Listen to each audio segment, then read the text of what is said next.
जितने आस्था चैनल पर कथा सुन रहे हो, जितने फेसबुक और यूट्यूब पर सुन रहे हो, बहुत सावधानी से सुनना। तो जिनकी यहाँ संपदा की कमी होती है, वैभव की कमी होती है, लक्ष्मी की कमी होती है, प्रतिष्ठा की कमी होती है, धन की कमी होती है, उसके लिए प्रदोष के दिन,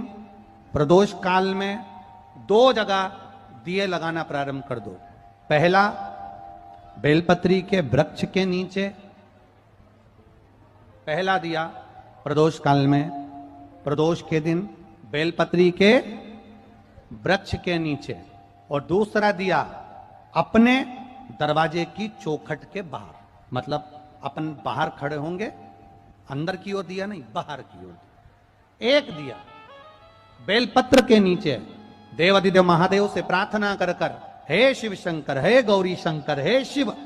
आज प्रदोष का दिन, प्रदोष काल में आप भ्रमण के लिए निकलोगे नंदीश्वर के साथ में, ऐसी कृपा करना, आपके लिए मैंने द्वार सजाया है भोलेनाथ, आपकी दृष्टि मेरी चौखट पर भी कर देना। तो नारी का अखंड सौभाग्य होता है। जब विषम परिस्थिति आ जाए, ऐसा लग रहा है कि आपने पशुपति व्रत कर लिया, सोमवार की अष्टमी का प्रयोग कर लिया, मैंने शंकर जी की आराधना कर ली, तो भी विषम परिस्थिति चल रही है, अभी तक कोई सुधार आने को तैयार नहीं है, तब एक बेलपत्र जिसकी डंडी का मुख जहां से पानी बहता है जलाधारी की ओर, जब आपको लगे कि हमारे घर में बहुत तकलीफें बढ़ गई, बहुत दुख बढ़ गया, बहुत कष्ट, अपार कष्ट बढ़ गया, बहुत दुख हमारे जीवन में बहुत बढ़ गया है, तो शिव पुराण कहती है कभी मौका मिले बेलपत्र चढ़ाने के लिए आप जाएं, तब प्रयास करिएगा कि बेलपत्र को, अशोक सुंदरी का स्थान सबको मालूम है ना, बोलो जम के बोलो जरा, मालूम है सबको? अशोक सुंदरी वाली जगह पर बेलपत्री को डंडी वाली जो जगह है जहां से पानी बहकर जाता है उधर रखना। जब आपके हृदय में कभी कोई बात आ जाए कि बाबा आज मेरा मन ये कह रहा है और आपको सुनना है बाबा, आपको स्वीकारना है बाबा, आपको मेरे मन की बात जानना है बाबा, बस ये डंडी का जो मुख होता है, उस डंडी के मुख को अशोक सुंदरी वाली जगह पर नहीं, बिल्कुल जहां से पानी नीचे बहता है, बस वहीं इस डंडी का मुख हो, पत्ती का मुख महादेव की ओर, और एक बेलपत्री जिसकी डंडी आप जब शिव जी को समर्पित करें तो बीच वाली पत्ती का मुख आपकी ओर हो और डंडी का मुख पीछे की ओर, डंडी का मुख पीछे की ओर, पत्ती का मुख आपकी ओर।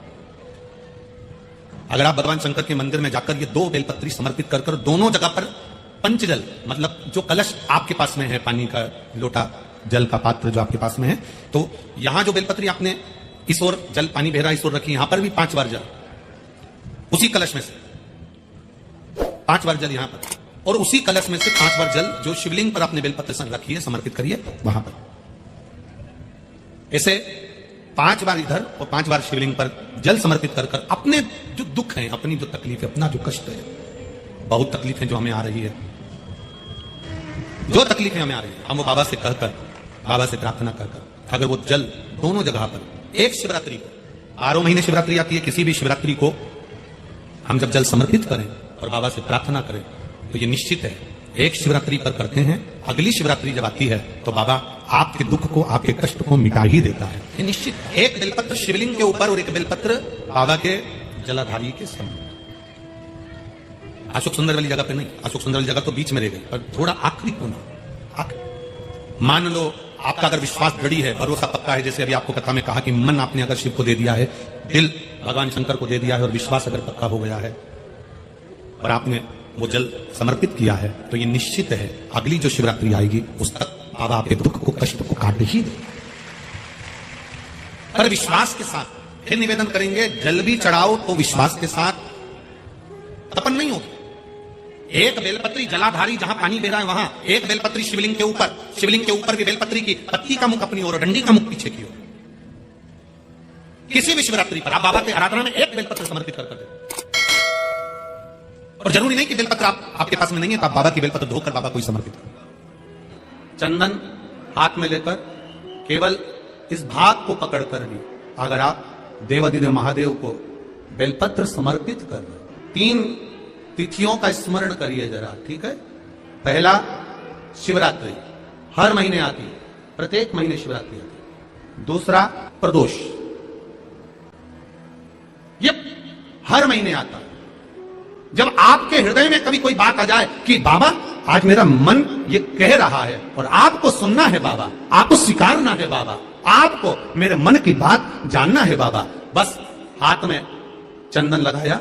बेलपत्री का भाग इस तरह से पकड़कर शिव जी से अपने हृदय की बात कहकर, मेरे देवादिदेव महादेव से दिल से कहकर, अशोक सुंदरी वाली जो जगह होती है, आपको बताया है अशोक सुंदरी का जो स्थान होता है, ये शिवलिंग, यहाँ अशोक सुंदरी की जगह, इस बेलपत्र को अशोक सुंदरी वाली जगह पर जहां शिवलिंग है, शिवलिंग की साइड पर पहले नंबर की पत्ती का मुख होना चाहिए, बस उसको रख दीजिए और उस पर थोड़ी देर हाथ रखकर अपने हृदय की बात मेरे महादेव को दिल से कहकर आ जाइए। अगला प्रदोष या अगली शिवरात्रि जब आती है, मेरा महादेव आपकी मनोकामना का भाव